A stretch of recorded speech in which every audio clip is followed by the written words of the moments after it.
once again, we've waited some more, but they dropped all 3 episodes at the same time. We're here to talk about season 2 of The Wheel of Time on Amazon Prime. In this secondly special episode, we're going to be discussing episode 2 of the TV show. This is part 2 of 3 of our, podcast episodes, because everything was dropped at the same time, so bear with us. So listen here for our digest of episode 2 and check back in for a review of episode 3. This is your spoiler warning. We will spoil everything you can possibly imagine about the books and potentially the TV show.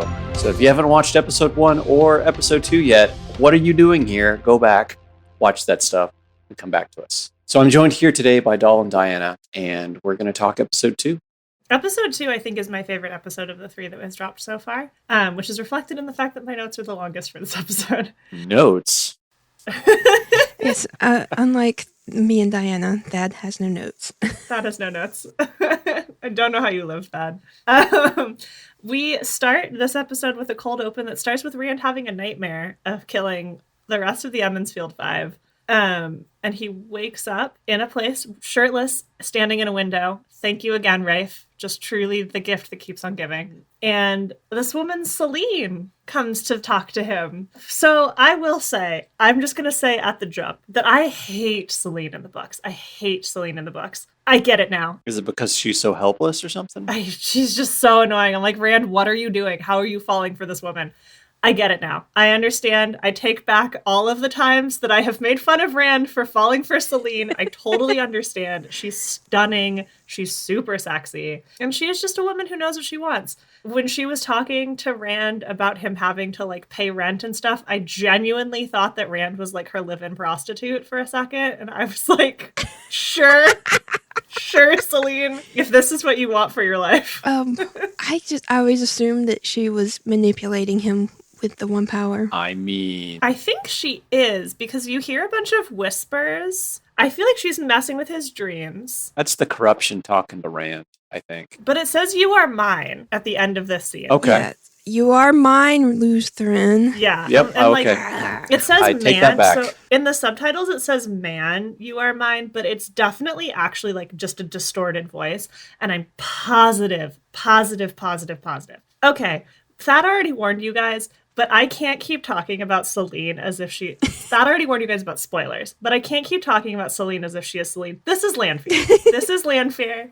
And Lanfear being like, you are mine, Rand, you are mine, Lutheran, is so on point for her. Then in the morning, it's still in the cold open, we go to the morning, and Rand is walking through the town. My only note here is that someone chucks bread at him, and I want to know what to do with my life in order to have people chuck bread at me in the morning. So to put some kind of placement on it, we're at the Foregate. Mm-hmm. In some kind of insane asylum. Well, no, I was just going to say that he's at the Foregate, which is the the wooden city outside of Carrion, and that's he was there in the books, although he arrived under completely different circumstances. That's the word. I knew it started with C. Arrived alone, for one thing. I thought he and Celine arrived together. We don't know. They're already there together. No, I mean in the books I thought he and Celine arrived together. Oh, yeah. Yeah, because they had come out of they had come out of the Portal Stone. Yeah, Portal Stone, because that's in the books. That's where Rand meets Celine. Yeah, she is just some waif stuck in another portal world that he rescues. Right. And she's just like, I'm some noble lady, and Loyal and Huron and Rand rescue her from some Grom, and then they come. I meant he's alone in the show. He doesn't have Loyal and Huron and Perrin. Yes. He just has Celine. Which, sure. It works out. Yeah. He goes from the Foregate into the main city of Carrion and goes, like Thad said, to some sort of insane asylum. It's set up that he's been here for a while with how he's walking to work and everybody's just like, hey, Rand, how you doing? Here's some food kind of thing. I really like the set and costuming contrast between the Foregate and the main city. Like, Yes. the Foregate, everyone's looking super grungy. Like, there's still some blues, but there's not a lot of color. And then he, like, walks into the main city, and, like, we get the very cool, like, French/Japanese costumings that, like, the regular people of Cairhien wear. Everything is much cleaner. There's, like, actual streets, actual houses. Like, it's they've really visually tried to show, like, these are two distinct classes of people living in the same place. I really, really liked that. Then that's the end of the cold open, is basically Rand walking in to the asylum, changing his clothes. And then we get the serpent eating its own tail again. And we are back into the meat of the episode. Moiraine and Lan are really hurting from that Myrdral attack. Adolla could not care less if Moiraine just dropped dead right there. She looks at her and just basically like rolls her eyes and moves on and is like, poor Lan, are you okay? What can I do for you? And there's like fawning all over him. It's so funny. And then Varen, being Varen, like goes and talks to Moiraine. Then as they continue talking, like Adolla and Varen are like, oh, we know where you're going and we'll join you to the White Tower at least. And then they like go off and let Moiraine and Lan talk by themselves. And Moiraine continues to be so rude to Lan. Like, she's so mean to him in the scene. Yeah, she's like very much pushing him away. He literally just saved her life. Yeah. And all he wants to do is just be there for her. And is this at that point in the episode where we basically get the origin of the two? No, that's later. Not quite yet.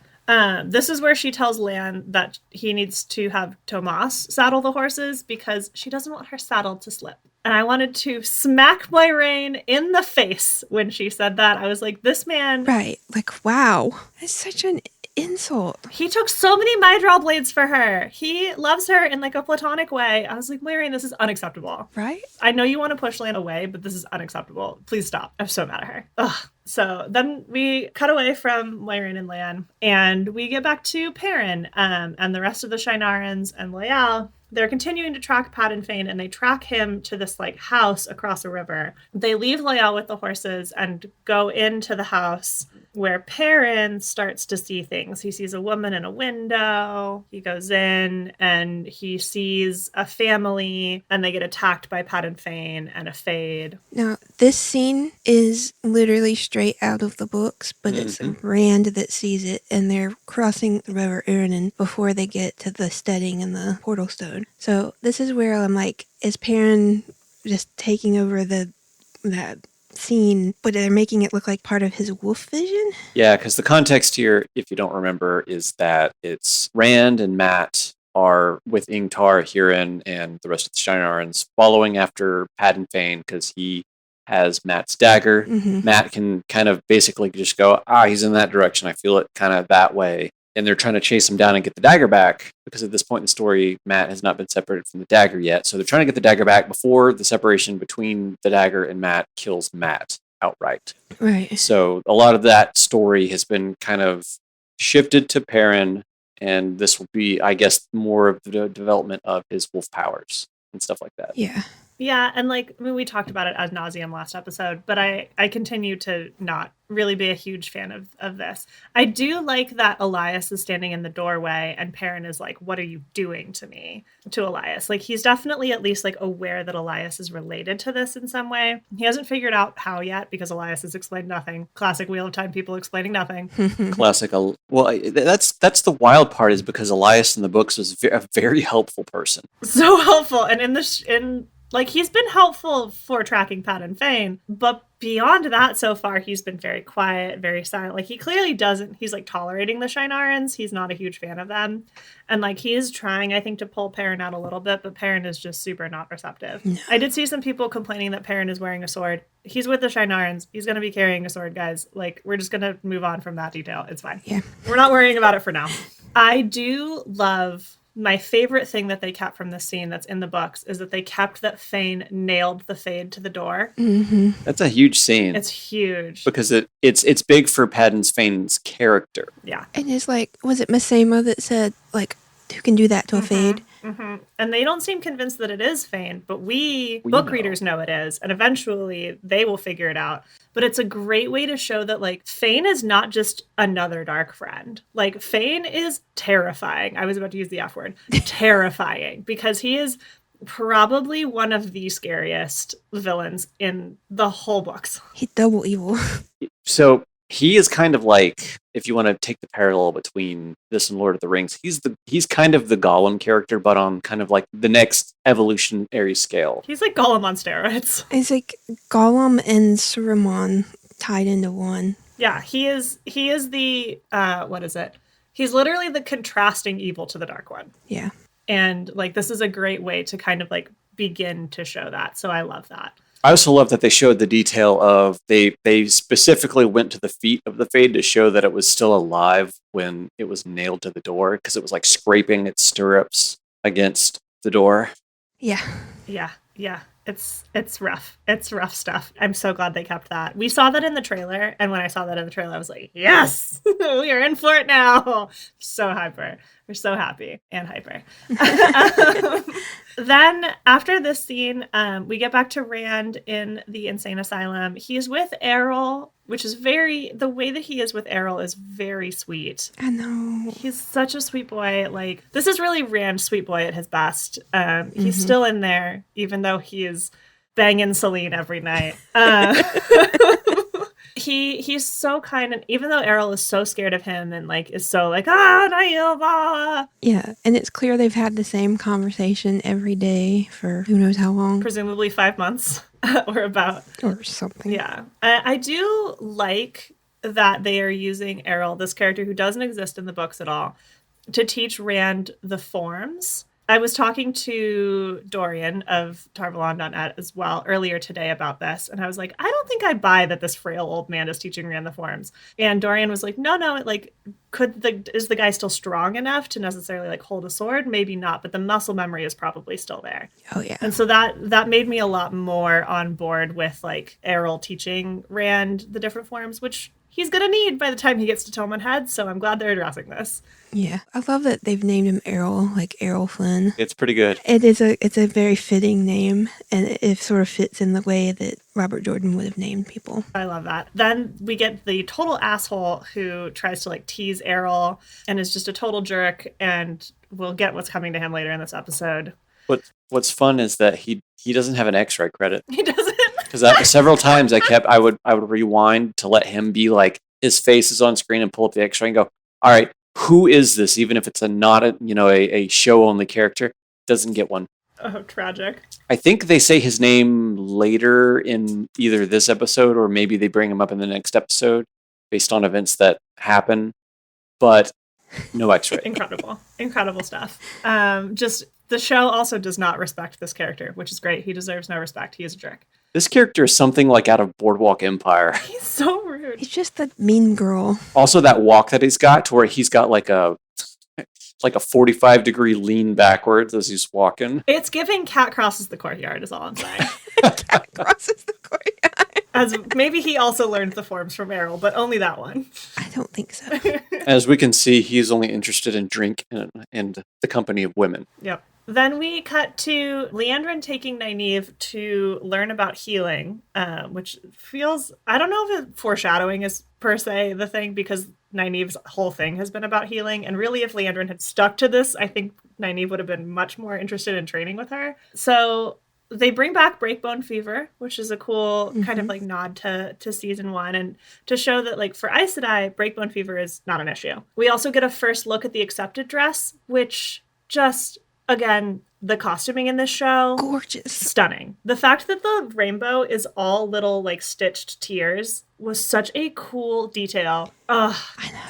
Compare it to how they showed them off in season 1, because they had like ribbons tied around their hands up into their fingers when they had some out in the city in the first season. And I was like, I hope that's not what they decided to go with. I don't think those were I still don't think those were accepted. I think those were heralds or something. Maybe. They didn't look like accepted. I think we had that conversation back then. I think there was some kind of page or servant or something. Oh, yeah. I think the people who like brought Logain into the hall, I think those were servants. Yeah. And they had like because it's just a symbolism of the tower. That's why they had the ribbons and stuff. I remember seeing it specifically out in the city when Logain was being... Or is that what we're talking about? When Logain was being carted into the city? Well, they were there, and they were also brought them into the hall. Gotcha. Okay. The only time I think we might have seen accepted in the first season is when Pat, like, it's like one of those scenes where Pat and Fane is actually there, and there's a couple of like people who walk by, and those are either accepted or novices. But I'm always looking for Fane in that scene. I'm never really looking at the costuming, so I couldn't tell you at this point. You're just hearing for that whistle. I was really listening for the whistle. But yeah, so back to this episode. I love how they show healing. It's spirit and air, I think, is the weaves that she uses. And I also love that they really start talking about Crimson Thorn Root for the first time. This is going to really carry into, like, episode 2 is doing a lot of heavy lifting for episode 3. Uh-huh. And so, like, we start to get Crimson Thorn Root, which will be very essential for the rest of this episode and for episode 3. Yeah. Leandrin talks about getting to the source of the disease, which I'm like, Leandrin, I think this girl having breakbone fever and men who can channel are not related, but whatever, queen.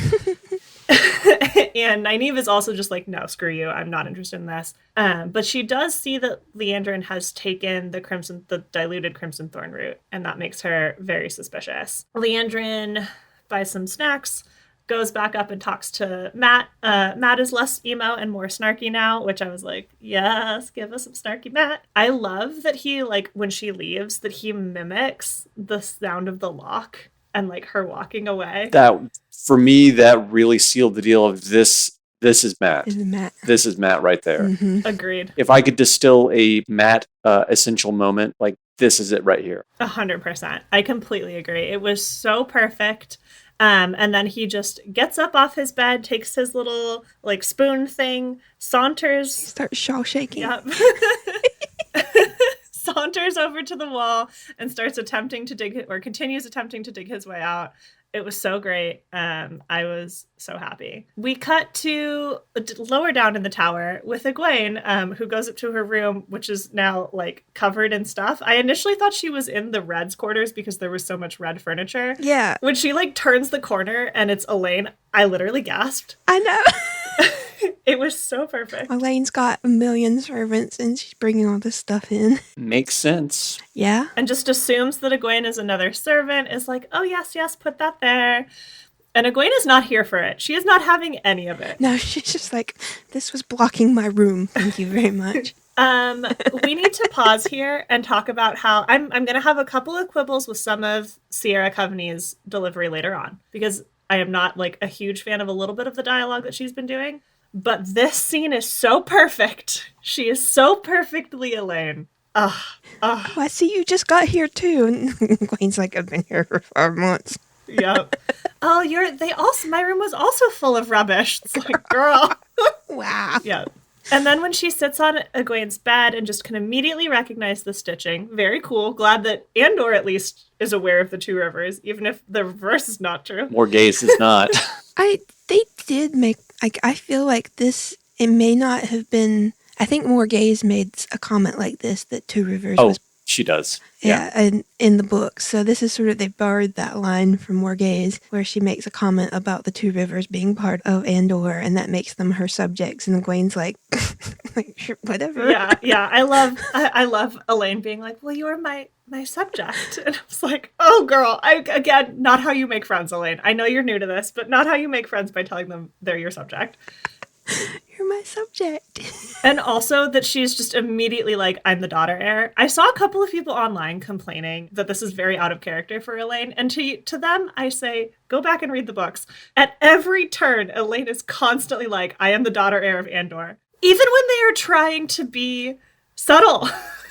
And in a different, like they're trying to have disguises. She can't help it. No.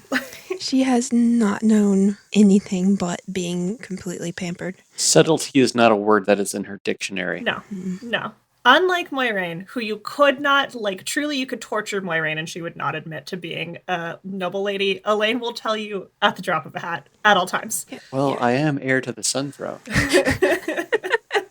Also, the fact that Elaine mentions Cadsuane, just, yes. I liked that nice drop. Yes. It was so good. And some sort of made up, the best I can tell, that Cadsuane's roommate was some made up Aes Sedai with no references anywhere. The only reference I could find online was one that was added after the episode was dropped. Oh. It was added to the fandom.com wiki and a reference to that scene. Don't worry, everything gets added to that wiki like super fast, even if it's true or not. I know. It was like literally like the next day. And I'm like, it was the only, because when I Googled Adolla Ceryia, and that was the only thing that came up. And it was like Friday, like less than 24 hours after the episode had been released. Yeah. Not sure who she was referring to, but glad we're getting a Codswallop mention regardless. Yes. I think it was just a way of dropping Codswallop's name. Which, fine. I'll take it. I'm excited. I am maybe one of the rare fans who doesn't absolutely hate Codswallop. Oh, hate is the wrong word. I think she is a problem. That's putting it lightly. I have issues with Codswallop, but God, I love her. I don't hate her the way that I hate Elida or not show Alana, book Alana. I think she's infuriating. Yes. I hope they go a completely different direction with TV show Alana. Yeah, agreed. Speaking of TV show Alana, I caveated that real nicely. We get a very interesting scene with her and her warders and Shiriam talking about whether or not Nynaeve should even take the test. They mention the warders, who seem very well informed, mention the Wonder Girls, and that they are the Wonder Girls, essentially.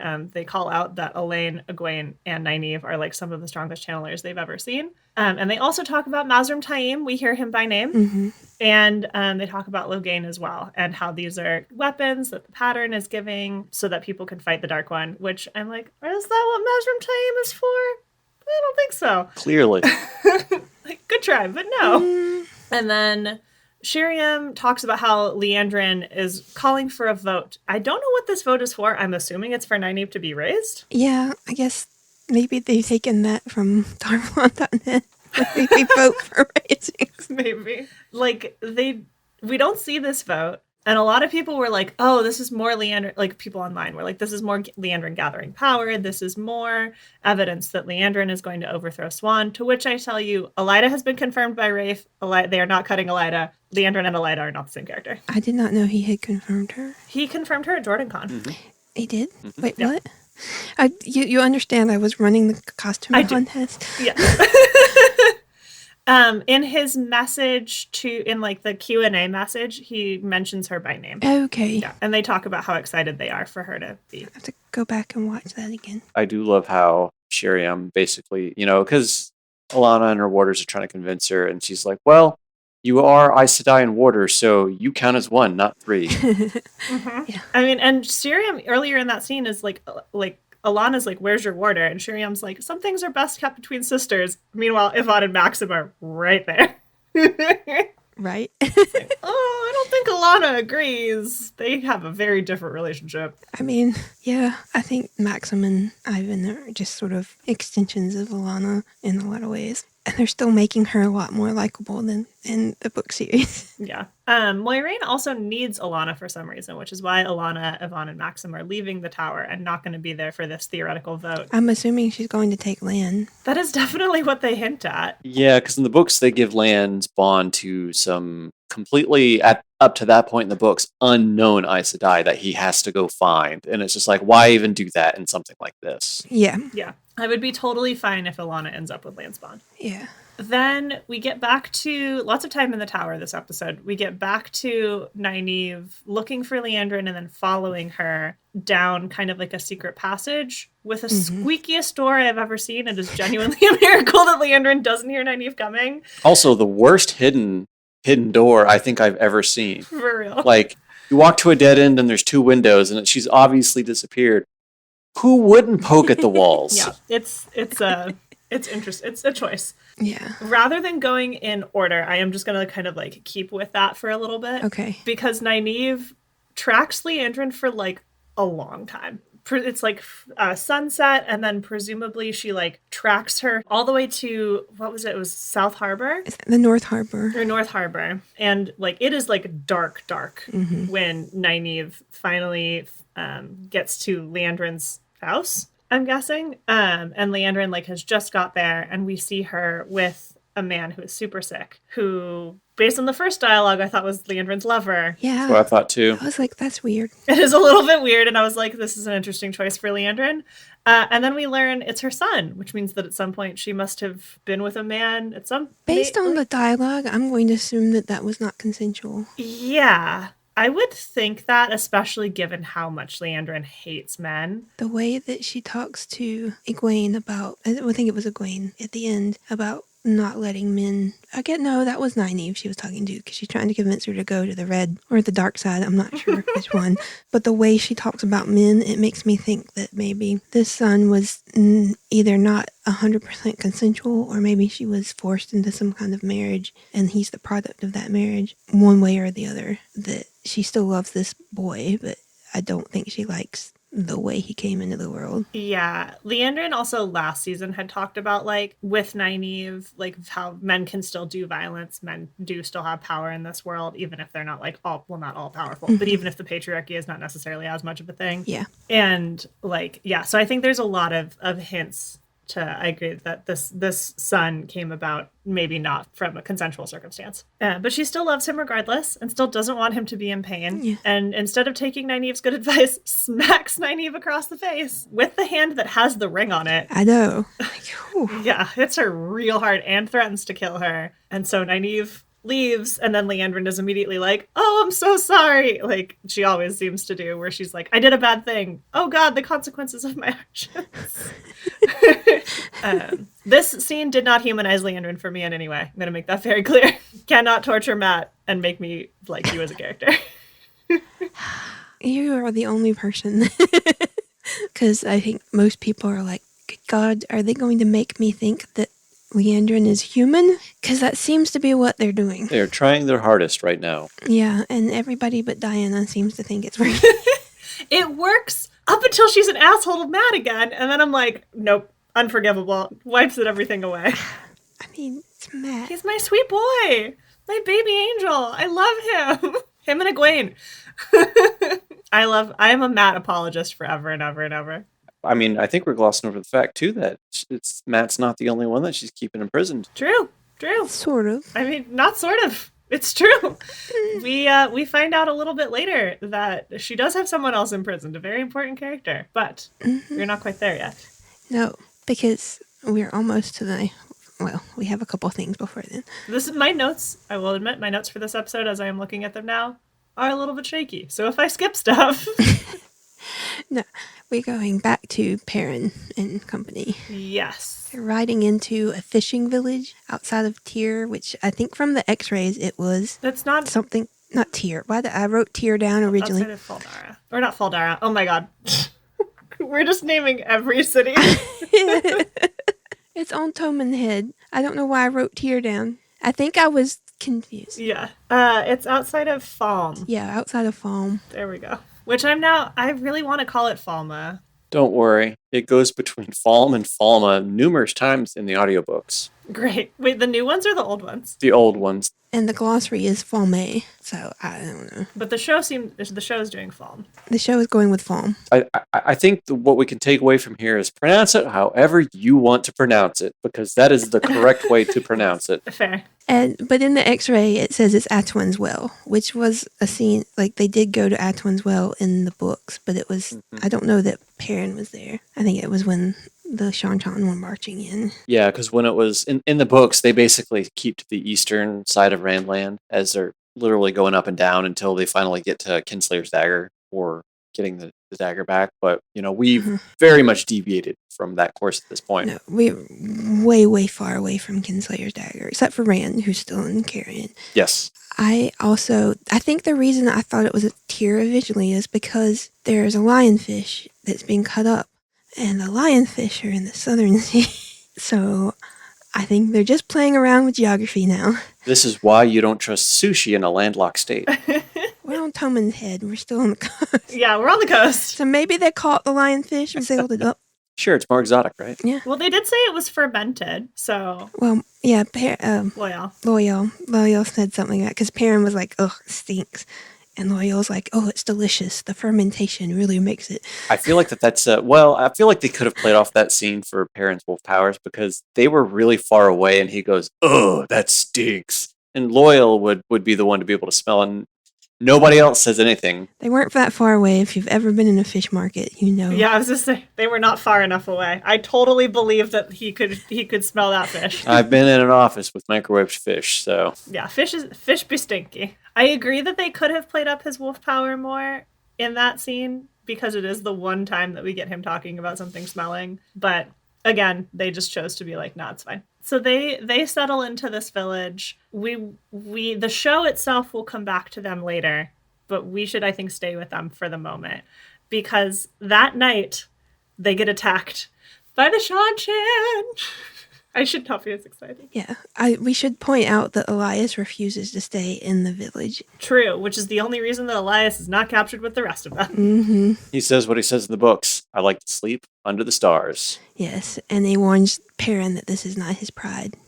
So I have a theory that I know is incorrect, obviously, because I've read the books. But I think they're doing a fun thing in the show where Ishamael and Elias are never in the same place together. And Ishamael later is going to talk to Perrin, obviously, about his wolf powers in episode 3. And I haven't heard anybody have a theory that Elias and Ishamael are the same person, but I feel like it's not outside of the realm of possibility that show-only people could come to that conclusion. Yeah, because we do have Moraine, I think, in the previous episode, say something like, they're the Forsaken, they're the most powerful channelers, they can do things that we can't even imagine. Which, if you're paying attention, it could be a setup or something like that. Yeah, it's in this episode when she's, yelling at Lan.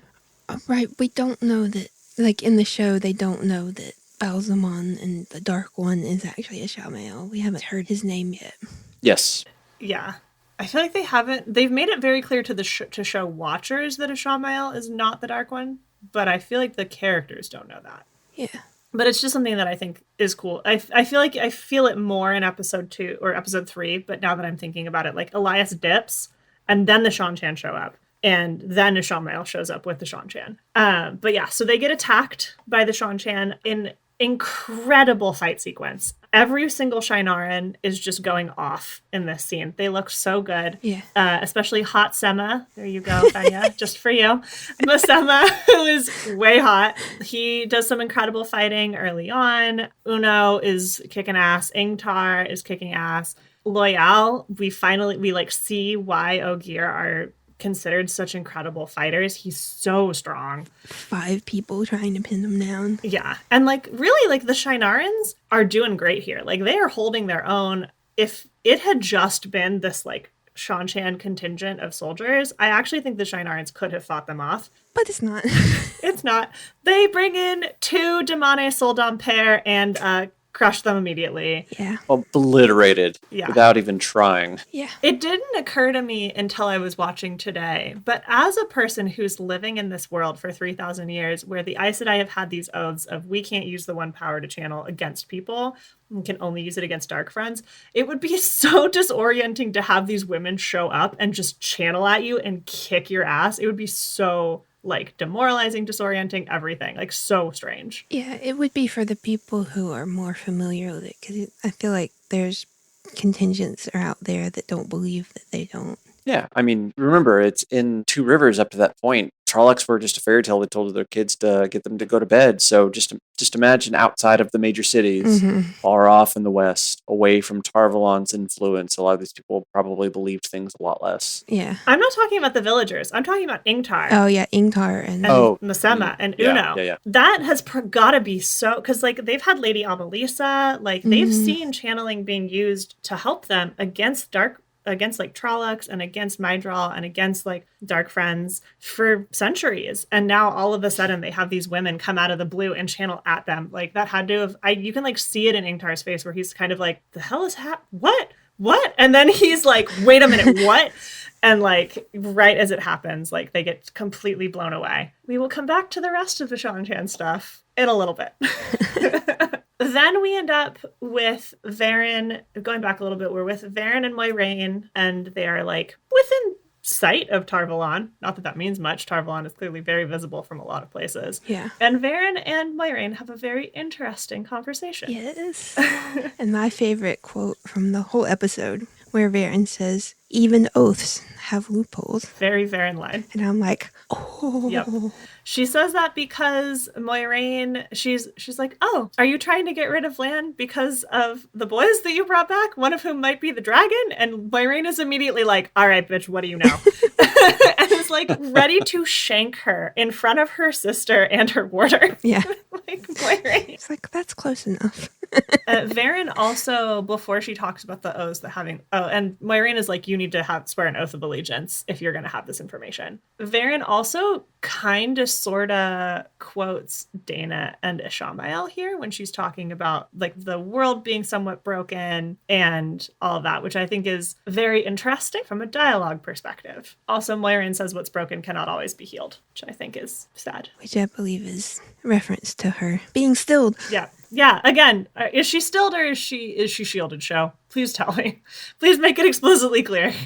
They also talk about the prophecy of Toman Head and the battle over the sky and the branded man. The branded man, and I am so excited. I'm so excited. It is one of my favorite visuals in the whole book series. I cannot wait. Like, they wouldn't have referenced it if it's not going to happen. And we just got confirmation for it. Yeah. Thank God. I'm so excited. Does it make any sense as it is written? No, but that's okay.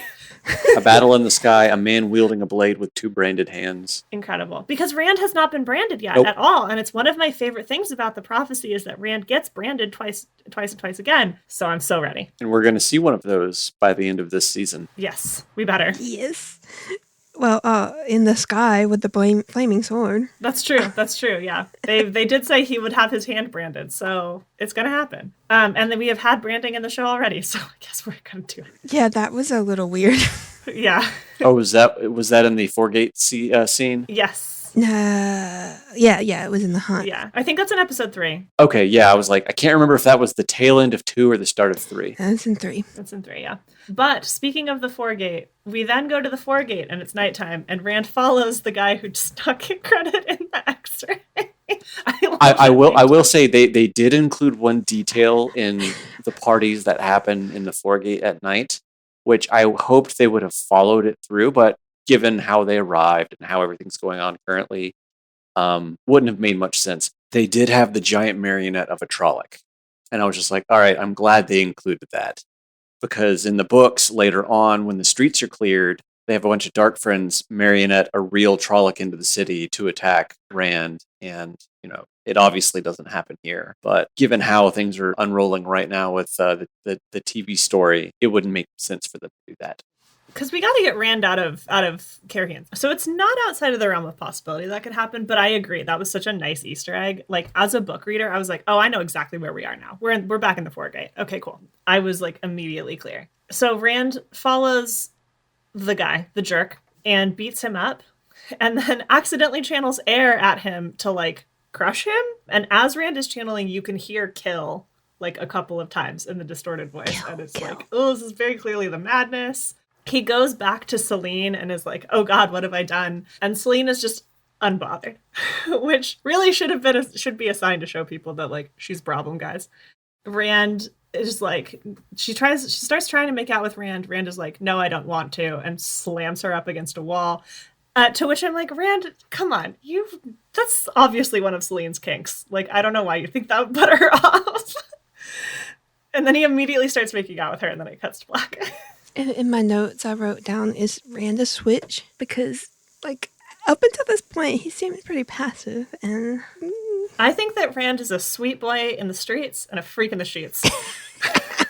And I am going to headcanon that. Okay, it looks like this guy's name was Yawn. Yawn, because he was boring. Yawn. He wasn't boring. He wasn't boring, though.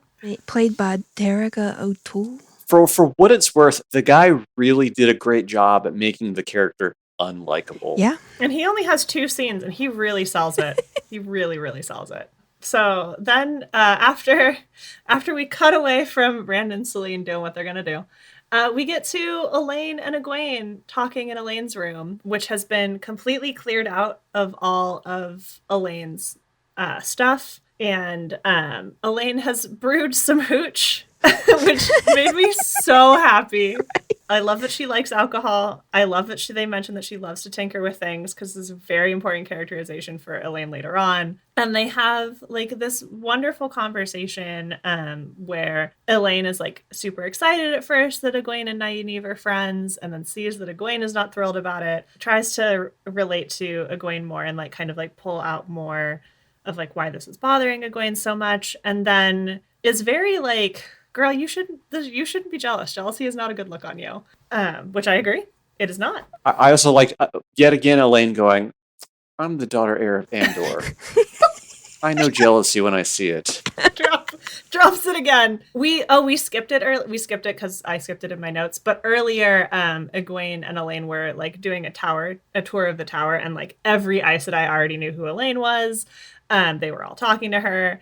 Shiriam is pissed at Elaine basically for having all of this stuff, and threatens to like punish the person who let Elaine bring all of her stuff in, and Elaine is like, I will take the punishment, in a very daughter heir way, which I was like, go off, queen. But you can like, we can see that there's gonna be this like kind of rivalry almost between Nynaeve and Egwene that's like built in that scene and then builds more here, where Egwene like really is jealous of Nynaeve for her like raw power, but not actually like doing anything with it, whereas Egwene works super, super hard. And I think this is going to be like really good work to then have it pay off like later and later in future seasons, where their relationship just gets more and more tense and more fraught, and there's constantly a power struggle between the two of them. I love that they're setting that up here. Let's see, did we talk about Min and Mat? I was just about to get there.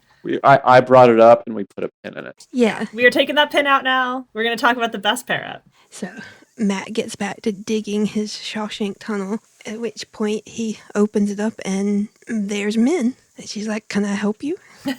Calls him a possum. You're the possum that's been scratching at my walls.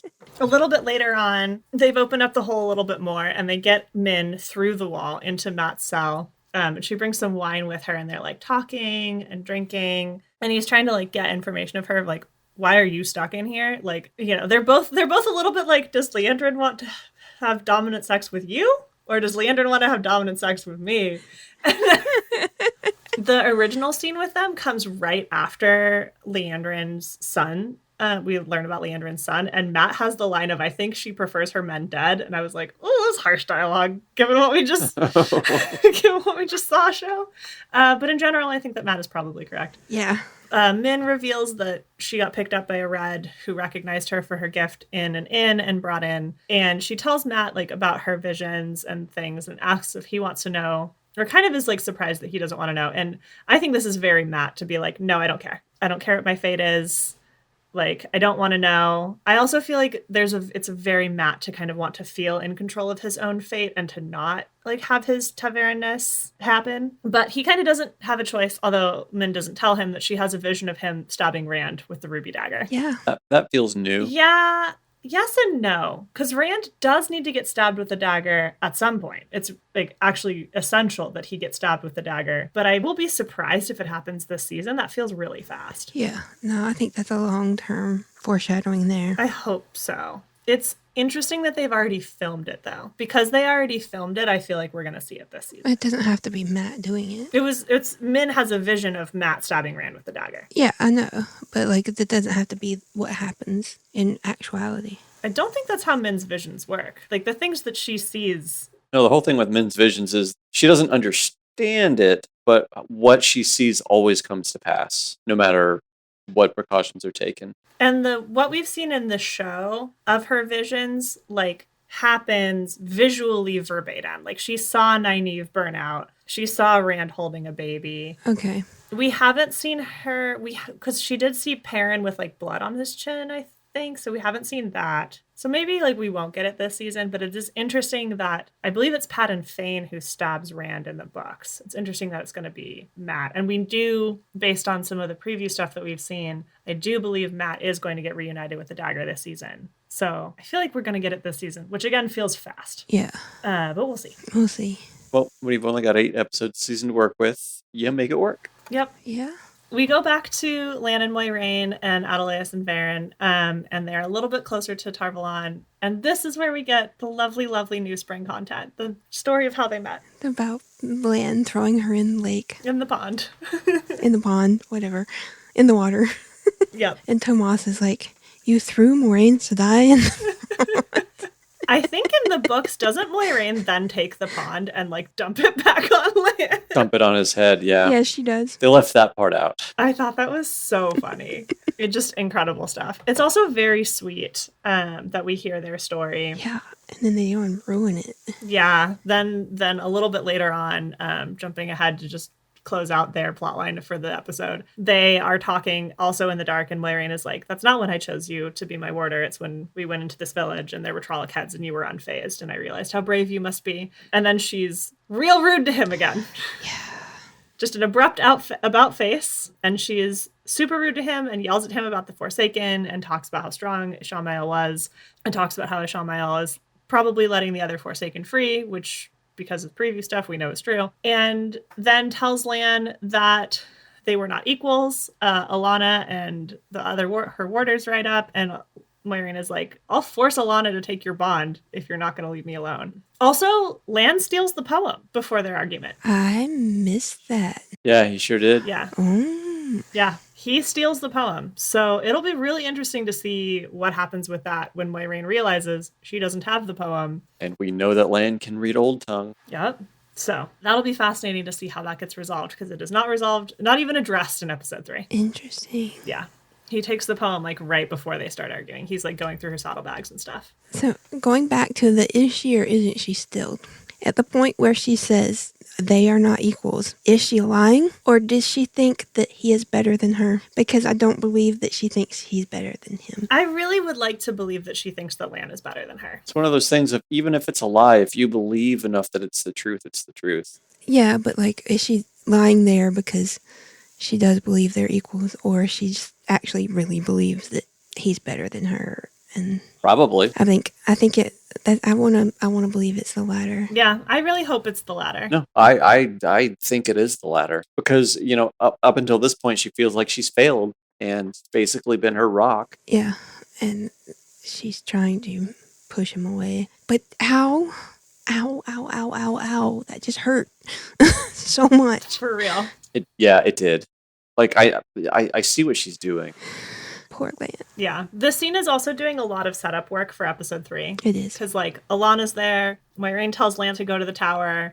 Like, for the fake out in episode 3, like, this scene makes the fake out believable. Yeah. Oh, it worked on me for about 2 seconds. I was a little confused. We'll get to that next time. We'll get there. Yeah. Yeah. Speaking of fake outs, when right before this, Nynaeve is summoned from Leandrin, who's still a little salty from Nynaeve, witnessing her and her son. She says that if she could take it back, then she would, but the hour waits for no woman. You know, we did gloss over a scene from episode 1 then, where Nynaeve is talked to by Leandrin originally, and, basically forces her up against the wall to make Nynaeve channel, right? And if you're paying attention, that's basically Leandrin has taken up what happens in book 2 with Swan trying to teach Nynaeve how to channel. They've made it Leandrin instead for this whole scene. Yeah, I guess we glossed over a little bit. I talked about how she's trying to get her angry and turn her into Sith. Yeah, but yeah. Yeah, that's what Swan was doing in book 2 up in Shinar. Okay. I mean, we did talk about it because we talked about whether or not her channeling the blade of fire would be making a weapon or not. But Well, I mean, the distinction there is we know she's Black Aja, so she can just do that. Yeah. Yeah. I can't remember if this episode ends with Nynaeve's like going into the acceptance test, or if it ends with Rand, because my last note is crafty Rand's plans work, because I think this episode ends with him sauntering into the Sane Asylum. Yes, it does. Yeah, after Nynaeve is summoned, then we go back to the Shan-Chan. Yes, that's right, which we talked about earlier, and then we go back to Rand. And he's like sauntering through, and he gets the key to go into the garden, and then he's able to go into the garden. And I think he and Logain like look at each other, and I think that's how the episode ends. Mm-hmm. And then fade to black. That's literally what I wrote in my notes. Hello, Logain, and then fade to black. So yeah, any other thoughts that you guys have about episode 2? I think it's pretty solid setup all around. Yeah. It's a very meaty episode. There's a lot of jumping around that happened. The way that we kind of went through it is a little bit more plot point by plot point rather than like scene by scene. Yeah. You kind of have to do it that way, otherwise we'll be here for 2 hours discussing an hour-long episode. Yeah. Which we could, because Yeah. there was so much in it. Mhm. Like, I could have spent an hour just talking about the Songchan battle. Oh, that battle was so beautiful. And also incredibly well lit. Yes, because it happened in the day. No, the Shanchan battle happens at night, but super well lit. It happened at night. Oh, no, it did happen at night. But we could see it. Perrin gets pulled out of bed and out into the square. Yes, you're right. I was thinking of the next. Yeah, the next part, which happens in broad daylight. We'll talk about that Really, next. to drive it home, we will talk about that next episode. And with that, thank you again for joining us on TarValon Talks. If you've got any questions or topics you'd like to talk to us about, feel free to send us an email to producer.tbt@gmail.com, or you can join us on tarvalon.net.